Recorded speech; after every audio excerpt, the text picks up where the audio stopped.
Good afternoon, everyone. Welcome to your Legislative Lunch and Learn training series. Today we are, it's a special edition talking about the election results, at least the election results that we are aware of at this point in time. And our timing seems to be really good to give you some hot off the press news. So I am Sarah Lochner, Executive Director of CLHO. And with me today are Dale and Ryann from CFM Advocates. I'll have them introduce themselves in just a second because they're going to do the majority of the presentation today as our contract lobby. But before we get started, I do just want to let folks know, one, we are recording this, but we will not be leaving it up for years to come. We'll probably take it down by the first of the year because it is not going to be very newsworthy after a month. So there's no really need to keep it up long term, but I do want to make it available to our members that were unable to join today. And secondly, this is our lunch hour or your lunch hour. So please feel free to take your camera off and eat your lunch.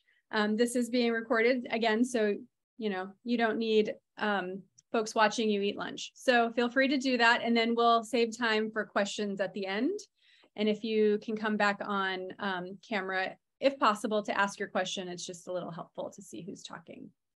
And with that, I'll turn it over to Dale and Ryann to introduce themselves and get us started here. Hi, I'll kick it off. My name is Ryann Gleason. I am a state affairs manager with CFM. And hi, I'm Dale Penn. I'm the state affairs partner at CFM. And apologies, everyone, that this is in PDF form. I was really worried that some of the numbers that I have in an Excel spreadsheet were not going to translate. So we'll just have to deal with this. So sorry. Okay, so just a general election overview. For statewide voter turnout, it is incredibly low compared to where it has been in recent years. In 2018, so the last governor's race, the last midterm election, it was right around 68%. That is, we are seeing that all over, ballots not coming in. We are also seeing just overall enthusiasm down.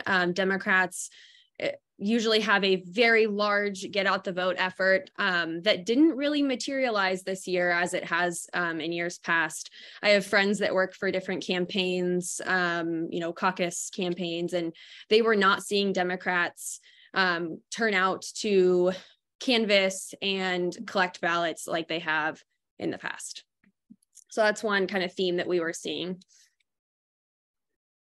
So also in the 2022 election, we did see historic numbers, not only in the governor's race, but in the House and the Senate races up and down the ballot. It's crazy to think about how much money has actually been spent this year on campaigns. And so I'm going to pull up the numbers here really quickly, but I think we were at close to $105 million, $115 million total contributions and expenditures for the House, the Senate, the governor, and several of the other statewide races. That is massive. Governor's race alone, there was over $73 million spent. And so all of you on this call, all your friends, your family members, anyone around the state, you've all been inundated with flyers, mailers, calls, radio, and TV ads over the past few weeks. And thankfully, it is all done with now. So you'll get your mailboxes back, you'll get your airwaves back. But that is just, I mentioned that to show how heavily contested this race was, all of the races were, and how in a state that is predominantly decontrolled over the last 30 years, Republicans saw a chance to move the needle and secure some historic victories in the House, the Senate, and statewide. I think they had their first real shots at a Republican gubernatorial candidate in years, and they took a swing for the fences, and they spent more money than they've ever spent. And it was incredibly hectic. There was quite a bit of attention on Oregon comparatively. We don't get a lot of national attention, but not only our governor's race, but the Senate and our congressional seats, which we got a new one this year. And so there was quite a bit of attention on Oregon on the national front.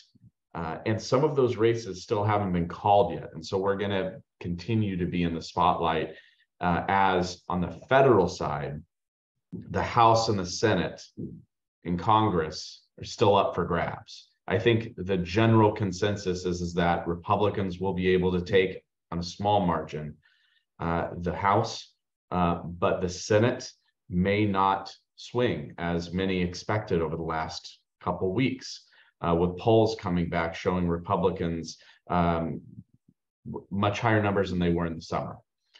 Looks like the Senate will stay in Democrat control, maybe by an edge of one seat. There's a couple races, one in particular in Georgia, that's going to go down to a special election in the next month.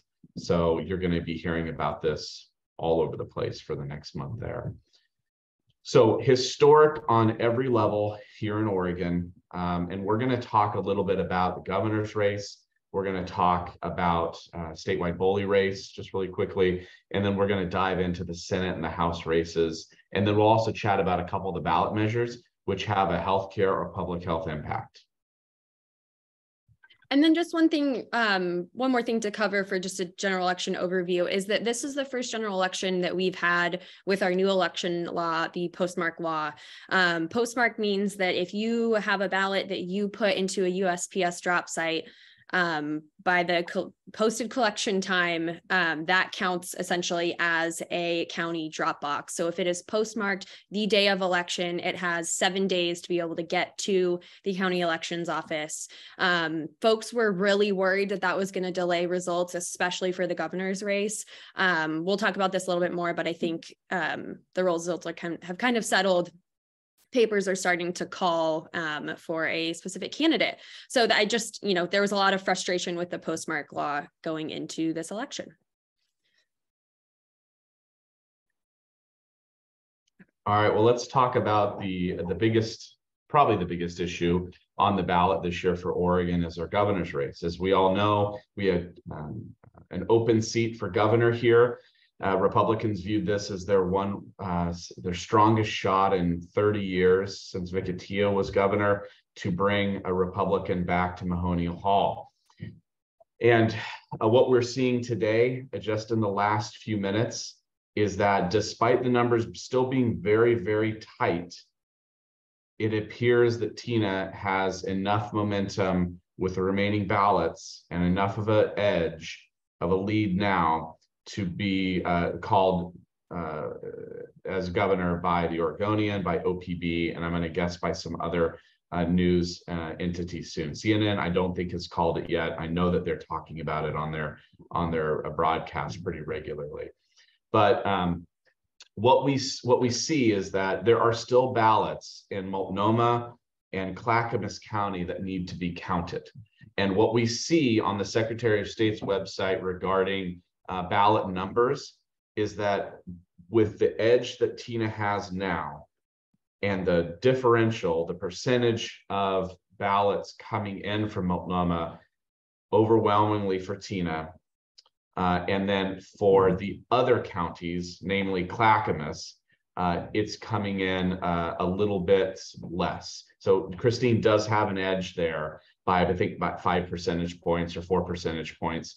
And so if that holds out, Tina's going to continue to have a wide gap in Multnomah County of voters coming in comparatively to Drazen's edge in other counties, and that should be enough to secure her victory.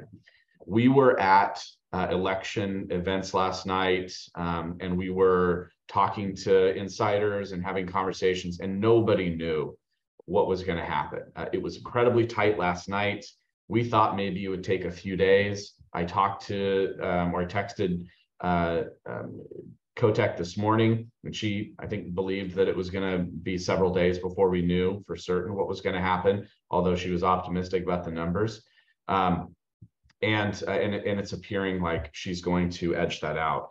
One thing to keep in mind about this race is that even if Kotek, with a victory, I don't believe she is going to get a majority of Oregonians to vote for her, meaning I don't think her numbers will edge over 50%, meaning that more than half of the state, of at least the elected or the individuals who voted, did not vote for her. That's a significant tonal change that an incoming governor needs to deal with. I don't think you can say you've got a mandate to do really anything if you don't have a majority. So it's going to be a challenge on that. And then the makeup of the Senate also plays into what a governor does for executive appointments. And so does Tina decide to pick maybe a little more controversial individuals to serve in executive agency roles, or does she have to moderate it a little bit because of that vote spread? So it's all up in the airs. I know that the governor is making decisions, or at least thinking about who does she choose for her advisors, which has a huge role in what CLHO and others do in the building next year. Who's your healthcare advisor? Who's your mental health advisor? Who is your human service advisor? And then who are your agency directors? All of these decisions are yet to be made. And then also the chief of staff, and who deals with the transition team, and deputy legislative director, everything. All of these issues we're going to be closely tracking and reporting back to Sarah, and working on strategies to try and develop relationships with them as quickly as possible before the governor starts pulling out a budget, which he has to do very quickly. Any other questions on the governor's race, or Ryann, if I missed anything, which I'm sure I did? There's a lot to be said about this race. So. Yeah, and I'll just say we're starting to hear rumors on who, Tina might be considering for certain positions. And we certainly, because they more than likely have worked with us in the past, there's a bench for some of these positions. We have relationships there, so we're pretty confident we'll be able to hit the ground running, specifically in the healthcare space with whoever she appoints to OHA. Just tidbits that we were hearing from being out and about last night was that with just this odd circumstance of having a three-way race for the governor's office, that if Christine, who frankly is a moderate candidate compared to some of the folks that ran in the primary, if she was not able to win, Republicans feel that, they don't know when they would ever pick up the governor's seat in Oregon. So that was just kind of tidbits that we were hearing that we felt would be interesting to pass along. Okay, and then going on to the next statewide race that was on the ballot this election as the commissioner for the Bureau of Labor and Industries. Christina Stevenson was a Democratic House candidate in 2020. Sherry Heltz was a former state representative, a Republican state representative from the Bend area. And I think, again, just shifting, Republicans really saw this as their best opportunity to pick up the governor's seat. So they did not really put money or effort behind the bully race this year. So Christina Stevenson was just able to walk into that victory. She is a civil rights attorney backed extensively by labor unions, and it was a pretty easy election for her. We probably won't deal much with Boley, but if there are any questions, happy to take them now or at the end.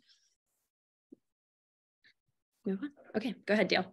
Yeah, the Senate. So this is where it starts getting really interesting. So originally, the Senate, before the election, Democrats had a supermajority control in this chamber, and what that means from a logistics standpoint is that if a party wanted to pass revenue raising measures, they needed 18 votes in the Senate, and they could do that without Republican support.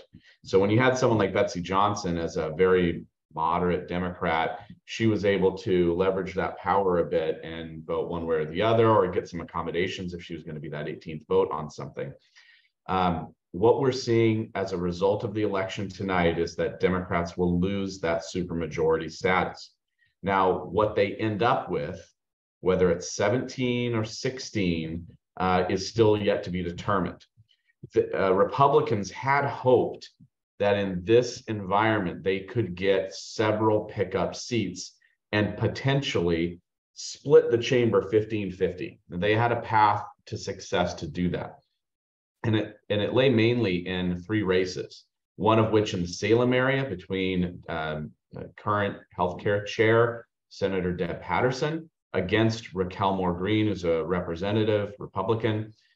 It was also in Senate District 20, which is another swing district. This is the Gladstone, Oregon City, Happy Valley area, where incumbent representative or Senator Bill Kennemer was holding out strong against Representative Mark Meek. And that race in particular is too close to call right now. And then there was another one, and that was Senate District 11, where Sarah's old boss, Senate President Peter Courtney, is retiring. And he has been the Senate president since 2003. It's the longest serving Senate president. He's gone now and his seat's open. And Senator Kim Thatcher, who based on redistricting was able to go after the seat, looks like she's going to edge a victory over the Democratic challenger on that. And so ours also are going to be picking up a seat on the North Coast. Betsy Johnson's seat as a Democrat, now a Republican, looks like they're going to get that. And then also they were able to pick up a seat in the Springfield area where Senator Lee Beyer, former healthcare chair, former healthcare human services co-chair, former hospital board administrator or board member, he is retiring. He's not seeking another seat. So Republican dentist Cedric Hayden was able to secure that. So if Republicans were able to get enough of these seats, they could really swing it to maybe 15-15.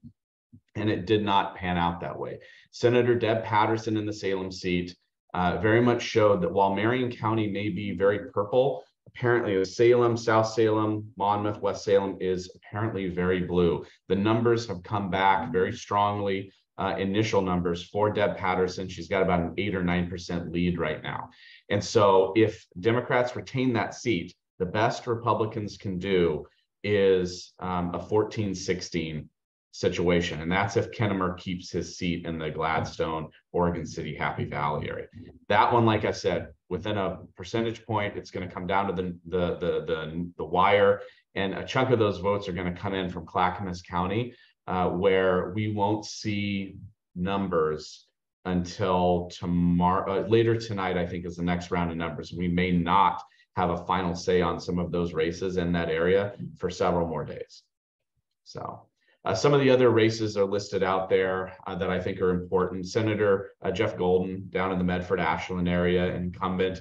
He had a knockdown, drag-out fight against challenger Randy Sparacino. And he's going to end up pulling that out. I don't know if I need to talk about any of the others, but any questions so far on the Senate race? I have one more thing I wanted to mention about the Senate before we move on, but I want to stop there and see if there are any questions for folks. Okay. Another key component for this Senate race is what happens with leadership in the Senate. And that definitely impacts the direction that CLHO will take on a wide range of issues: public health, healthcare, mental health. Who is Senate president? And then the next step, who that Senate president appoints to the committees impacting our issues, and who is appointed the chair of those committees. Those are 3 big decisions that we won't know for several more weeks potentially. I don't think we have accurate intel yet on when the caucuses are going to be meeting. We're hearing rumors of all over the place in late November, early December, but we just don't know yet. And ultimately, they need to know who has won these races before they can do that. So once that happens in the next week or so, we'll have final details, hopefully, on all the races. Then we'll hear about leadership in the chambers, and then soon after that, decisions on committees. And then we can really start strategizing how do we take the legislative priorities of CLHO and execute that in the building. So Dale, I just want to add that I heard from the Senate President's office last week that it will be, I believe, the weekend of the 18th, 19th. Is that what you're hearing? That is what I heard. In terms of those leadership elections taking place for the Senate Democrat caucus. Yeah. Yeah, and that one's going to be fascinating. That one's going to be interesting. I think we could probably have a situation where I think there are 4 or 5 senators who are interested in this Senate president position. And I think there will be multiple rounds of voting and a lot of behind the scenes conversations between those votings, and it could be anyone's game. Peter Courtney came into power as the moderate compromise candidate in 2003. and Kate Brown was the individual who wanted it from the Dems as well. So anything can happen, compromise candidate or one of several individuals who are jockeying really hard for it right now. All right, and we're going to move on to the House next. So while a lot of the attention was focused on the governor's race and the state Senate, I think there was just less of a focus on taking back the House chamber. The possibility of getting the Senate was just so much more likely. So based on where some of the races are falling, and we still have results that are coming in from Clackamas and Multnomah County, there's quite a bit of ballots to still be counted. But we believe, based on what we're seeing so far, that we'll end up with a 35-25 House, meaning Republicans net 2 seats, and there's some changes that we'll go over. I think the House, I used to work for the former speaker, the current speaker, Dan Rayfield. And I think they see their job going into this next session as being a beacon of stability, where you're going to have a new governor, new leadership in the Senate, and they want to be the chamber of stability. So that is kind of their goal. Some races that are too close to call at this point, just because they are within really slim margins, is House District 32, which is the seat out at the coast. So current state representative, Representative Weber, is running for the Senate. She is likely to be elected. This is to replace her. It's a current red district, and the Republican is up. House District 40, Anessa Hartman is running to replace Representative Meek, who is running for the Senate. Looks like she is up by about 1.5 points. That is a current blue district, but again, we are waiting on ballots from Multnomah and Clackamas County. Both representatives Hudson and Ruiz are in incredibly close races. They were a lot closer last night. They've seemed to pick up a larger margin as the day has gone on. So we'll keep our eye on those 2 races. And then House District 52, that will be a flip. That is former Representative Anna Williams left that seat to take a position over at DHS. And Helfrich, who ran against her in 2018 and 2020, Dale, correct me if I'm wrong, is up by just over 1.5 points. It is a current blue district, so that'll be a flip for Republicans, one that we are watching very closely. Some other House races that we're seeing flips: House District 22, that's the Woodburn area.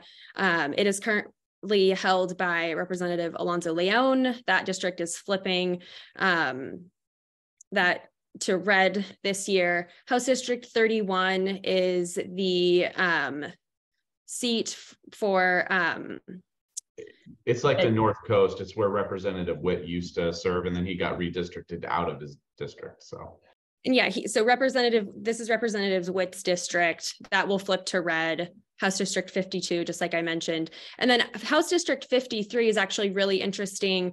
Emerson Levy is running against a Republican candidate. This was Jack Zika's seat, currently held by a Republican. So that will more than likely flip red to blue. So the Republicans will end up netting 2 seats.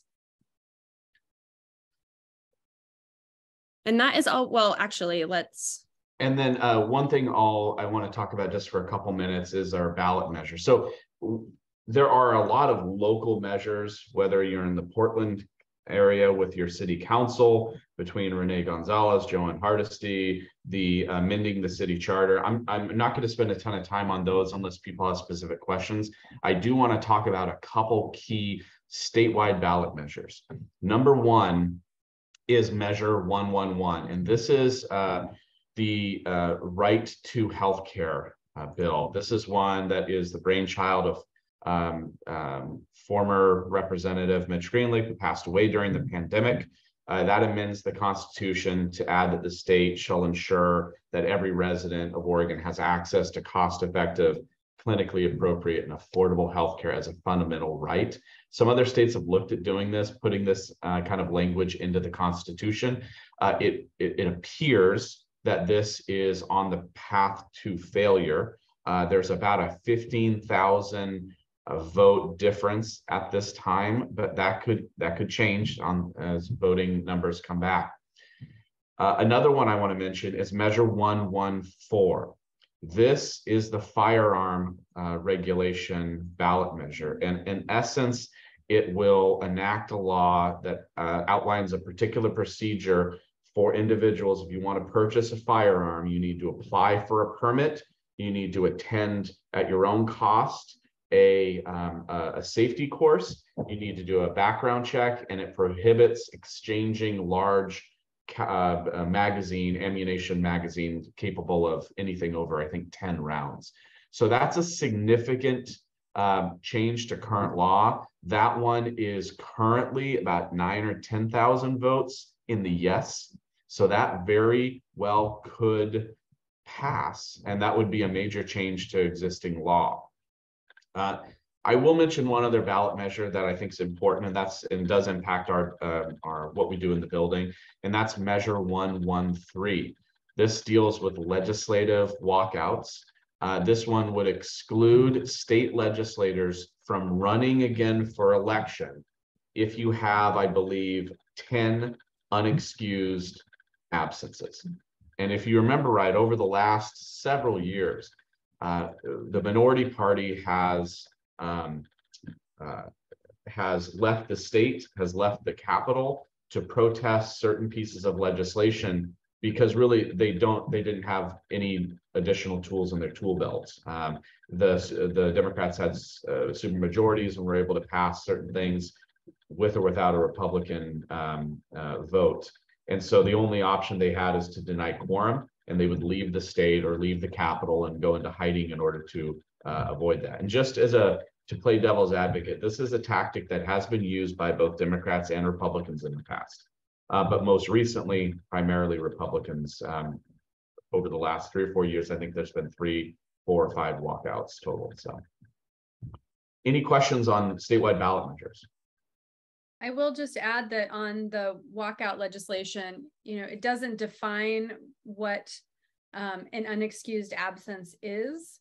And I think both the leaders of the House and the Senate will define that.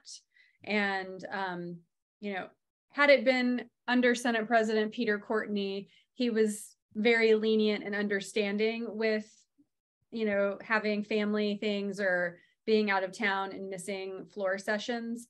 But as as we'll have new leadership there, whoever it is could define it a lot more strictly and really put the hurt on Republicans if they wanted to. So just leave it at that. And I'll add to that, Sarah, that the rules that the definition for an unexcused absence, those have to be voted on by the chamber. And that is always a very contentious process at the beginning of session. A lot of what happens is behind the scenes. They negotiate on everything and then it goes to a floor vote, but it is a very contentious process. And I imagine they will have, Republicans in this case will have their best players on the committee doing that work. So I will stop the share, but we are happy to take any questions and just chat further about what we've heard, results, anything else that we're seeing. I can also say one other thing about the rest of the interim. So we've got a few weeks until session starts on, I believe, January 17th. So we've got about 2.5 months, a little over 2 months to do our prep work ahead of time to figure out who's going to be on the committees and do some of the prep legislative work. We expect the building to be open during legislative days next month in early December, and we expect it to be open in January.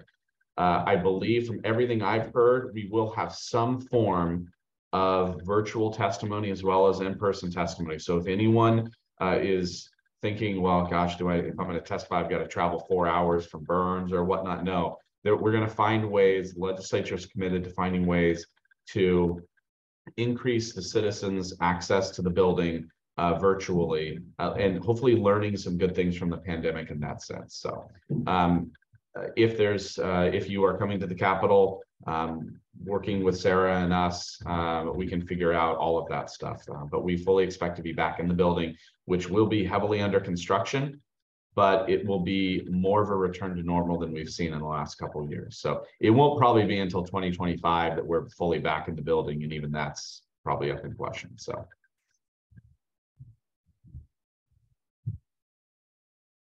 we'll stop there. If there are any questions on the results, as Ryan mentioned, we're going to keep getting new information over the next few days. So please excuse us if we've told you something based upon numbers that we know now, and those numbers end up flipping on us.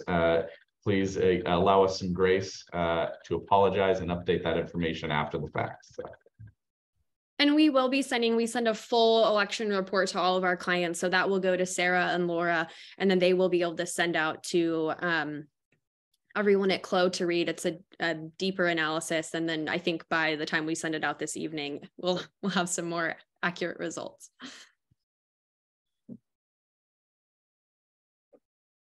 So Dale, hot off the presses just in the last hour or two was the Oregonian calling the race for Tina. Yes. And then what was the other nugget that you saw right before we? So Oregon OPB also just announced about, well, it's almost an hour ago now, but they just posted that they are also calling it for Tina. And I can include that in the chat.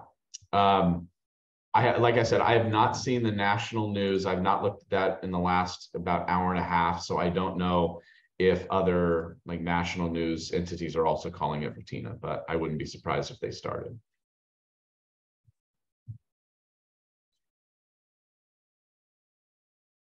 And we also put together our federal team. CFM has a federal lobby team. We put together our state analysis out to clients.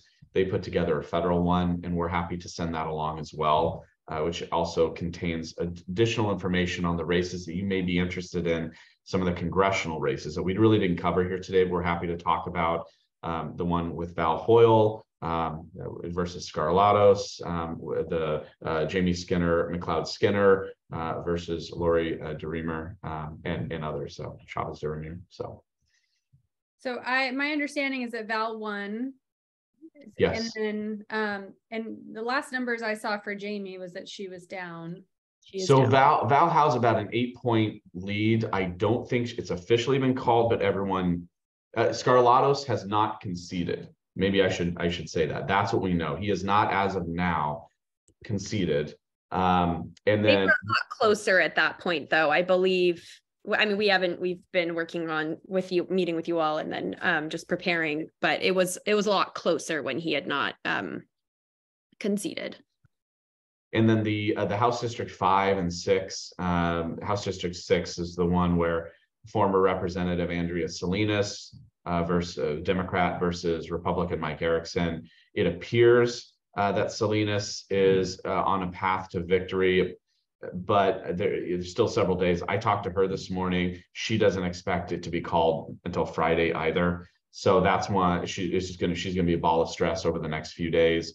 The House District 5 race, this is the one where Lori Chavez DeReamer, Republican, appears to be edging out Jamie McLeod Skinner. And just as a reminder, this is the seat, Marion County area, Polk County, that Kurt Schrader had for 14 years or more. And as a former Blue Dog Democrat, moderate Democrat, he was ousted during the primary against Jamie McLeod Skinner. And I think many feared at that time that McLeod Skinner would have a hard time in the general election. And those fears have been realized. And I believe what will eventually be called for Chavez de Rima. So. I had a thought and it just escaped me. Sorry, I need to stop talking. I talk too much, so. That's okay. Any other questions or things to share? Races you're particularly interested in that you'd like commentary on? Oh, I remember the Clackamas County clerk. Yes. Who is responsible for messing up so many ballot counting, so many elections through her terrible ballot counting and supervision, was ousted, right? Yes, yeah. Sherry Hall, who is the county clerk, got 34% of the vote, and her opponent, Catherine McMullen, as of right now, has 65% of the vote. I think many of us remember the last 2 years, there's been several instances of either primaries or November elections where Clackamas has caused untold amounts of stress and ulcers in all those of us who are politicos, because the ballots just aren't getting counted at the right and the right manner and the right speed, and things have just been really challenging. So that, I think a lot of people, whether you're Democrat or Republican, the vast majority of people I've talked to on both sides of the aisle are very happy about that. Yes, everyone wants their ballot counted correctly, no matter how they vote. Yeah. And there are dozens of other races, local levies and other things that I'm sure impact many of your entities and counties and communities. We're always happy to talk about those. If you have specific questions, we may not have information right on top of our tongue, but we can easily get that for you. And I can drop in the chat the link to the results page too. Sorry, Jocelyn, go ahead. I just have a question. I think we've all been following our local elections too, because the boards of county commissioners, it affects us probably more directly in so many ways. But I do have a question about, given the election and who is now in power, as we advocate for local public health, what is is there value, or what should be the approach with our relationship with OHA? That's a great question. Like, we're very much not OHA, and yet we are together part of the public health system. So we depend on each other, and yet we are, very distinct entities. Well, it's a great question. And OHA is a big question mark right now as well. The governor has the ability to appoint not only the OHA director, which really sets the tone for the agency, the relationships with providers, with the CCOs, with you, the counties, everyone flows down through that. And she hasn't made a decision yet, at least not one that anyone that I've talked to knows about who that person will be. It will not be Pat Allen. I have a lot of respect for Pat Allen. Does very well up on the dais. Incredibly intelligent, but he is been mired in pandemic and policy issues for a while. And both Tina Kotek and Drazen had indicated over the past few months that they would replace Allen and most of the other agency leadership when they were governor. And so we need to be reaching out to the governor's office and having conversations with them, or the new incoming governor's office, who they're going to pick, because that will have a significant impact on the ability for you in the counties and then us in the building. We just don't know yet who's going to be placed there. But we will work very closely with Sarah and with you to develop the relationships we need to see how they are going to work with the counties and the local public health officials, because we need to be prepared for the next event, whether it's another disease or wildfire or something else. So Go for it, Shane. Sounds good. You'll regret saying that. No. So from, I know that your eyes have been closer on this than ours have. There are a number of hot button issues that have come up in, like housing in every ad that I've seen, but there are some other areas where it may have not been like priority number one or whatever on kind of our legislative agenda that we've talked about over the past year. But actually, I'll go down on the housing ship. That's a good example of something that will only ever be solved locally. So when we talk to representatives, when we dialogue about strategies, et cetera, if those funds end up devoured by the abyss, which is OHA, they will help no one. And if they make it to the local level for coalition building, facilitation, funds for construction, et cetera, we will win. And it seemed like whoever got elected, they were going to get elected on the backs of some of those types of issues, very, very, very local issues. I guess, first of all, I want your impression of what those issues were. And second of all, maybe just some cursory advice on like, hey, maybe this priority is at the point where its time has come. So maybe some of even your more important things should go down to number 3 and 4, and number 1 and 2 should be something else. But well, it's a really interesting question, and actually one that I had a conversation last night with someone about, at least at an angle on this. So it's interesting. The housing issue, so important. We had a colleague who did some polling for an entity, and they're trying to go out for a ballot measure to try to raise some money for local, like a levy to build some projects in their area. And they went out and they did polling, and they looked at, we want to build a bunch of criminal justice buildings here. And the poll came back really negative. Like, people cared about it, but the levy wouldn't pass. But if you took that same core services, criminal justice, and you added on housing services, it was like a 20% or 20-point differential in support. So housing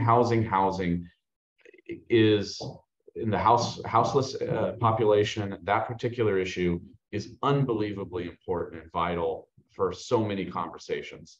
We haven't done enough at the state level. I think Governor Kotek will have quite an aggressive portfolio of housing investments and ideas that she'll be shepherding forward. I think partially because, it is something that, and this is crass, but it polls well, and it's something that everyone cares about. And so housing is front and center. I'm glad you mentioned that at first, because anything that you want to do at the county level or whatnot, housing is so important. Housing first policy is kind of a core component, whether it's, it ties to healthcare. You got to know where an individual lives so that you can make sure they can get their medicines delivered, or you can get in contact with them or whatnot. But housing is, I would say that my personal opinion is that housing is going to be front and center along with mental health going forward. And how we can tie our issues to those things and tie them connectively, I think will be helpful. Yeah, and Shane, I will say too that Tina has led a big effort to drastically increase funding for housing, and it has gone through Housing and Community Services. And I think, I'm not an expert in this issue, but we haven't seen a lot of results as of yet on those investments. Of course, building stuff takes time, especially in this environment where service people are hard to come by and building materials are twice as expensive. But I definitely think Tina will, like Dale said, bring some creative solutions and really focus in on that issue. And then I think we can also work with AOC and the new governor's staff to try to make sure that there is, it's not that is being handed down to local entities to do the work because they know their communities better than anyone. I can jump in with a quick thought, but I mean, this is my fifth and hopefully final, by the way, but fifth state that I've worked in public health in, and this is the first state I've ever not had a PE for housing. And it within under our umbrella, it's always called built environment or something very reticent of accreditation, but you know that person's role in my other teams was that of facilitation, coordination, and a funding pass through from the state to the local communities. And that facilitation point, just to hit it home, is a few weeks ago, because we had a few pregnant houseless people in our MCH clientele. We got plugged into, in Lynn County alone, 36 different organizations work in or around housing for low-income people, many of which don't know about each other. Some have contractors but no money. Some have money but nothing to build. Some have, or I mean, like, it's a honest to goodness, like, again, my opinion, but it's a gap that health department in our skills with coalition building, bringing groups together, creating efficiencies, et cetera, actually excels in. And I wonder if that's one of the pieces of the puzzle that's been missing in Oregon this whole time. But just my 2 cents. It's a great idea. I wrote it down. And maybe to add to Shane's point, not to bring back like phantoms and ghosts of the past, but I think we have 2 very salient examples that when OHA sometimes like takes on programming or interventions that are way more suited locally, doesn't work out very well. First example, CBO and COVID. Second example, the burn funding and how all that is rolling out.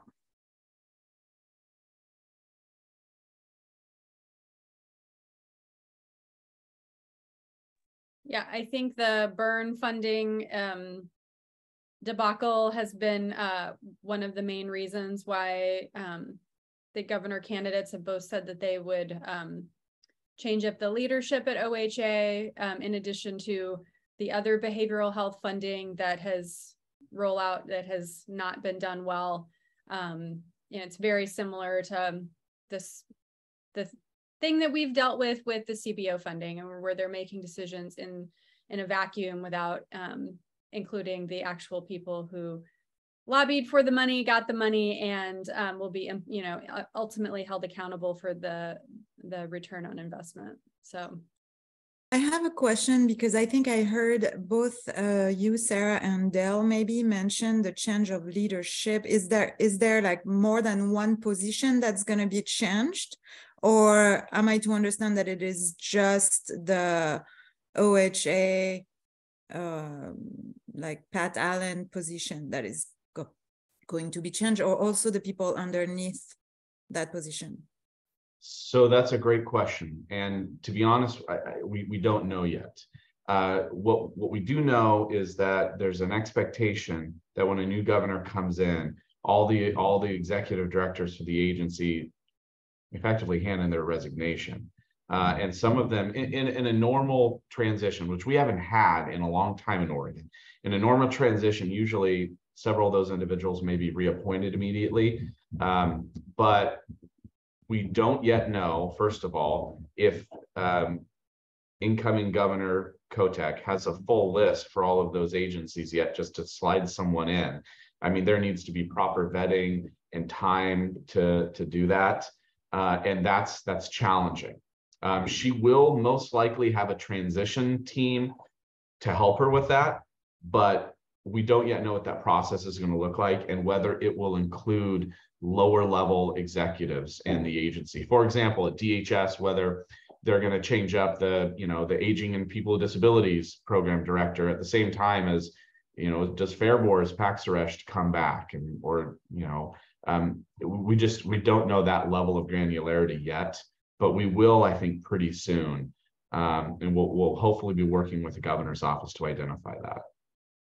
And so we have her, I think Tina was quoted saying that both Pat Allen and Steve Allen, who's the behavioral health director underneath Pat Allen, they're not related despite having the same last name.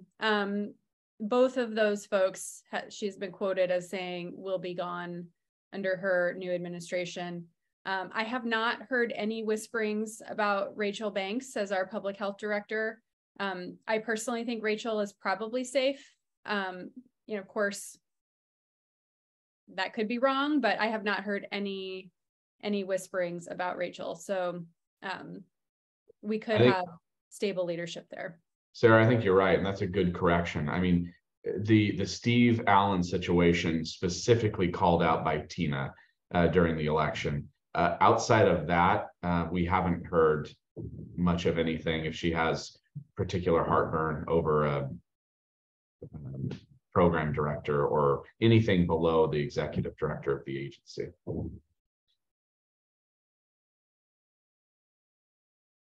But it's a great question, and it impacts so much of what we do. Any final questions before we close out today's webinar? Wait the standard 7 seconds. Let anyone come forward. Who's going to win the next presidential election? Well, Shane, first we need to know who's running. I mean, I think that's a good question. I would, if I knew that, I would be driving around on a unicorn right now. So I'd be that rich. So. Fair enough. Maybe next year. Well, thank you everyone for joining. We appreciate your interest and your engagement. And thank you to CFM, both to Dale and Ryann, for joining us and for taking the lead on this presentation. We appreciate you as well. And with that, we'll send you some email updates, keep you informed. Thank you, everyone. Everyone. Thank you.